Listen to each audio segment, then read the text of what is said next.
scappati a mare perché davvero non si poteva stare a casa, quindi siamo a mare, anche se l'acqua, ragazzi, non è tanto pulita, quindi siamo scappati.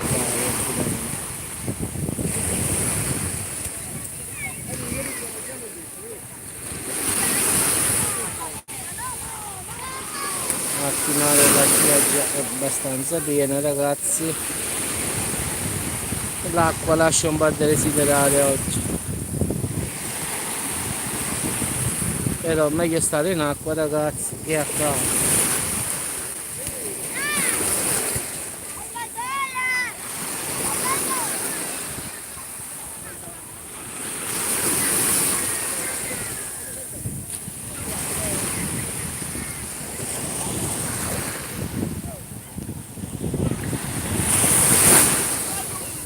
Quindi, ragazzi, mi vado a fare un bagno e ci sentiamo più tardi. Ci vuole proprio il bagno. Semmai dopo al tramonto, perché mo il sole sta qua, faccio la diretta col tramonto.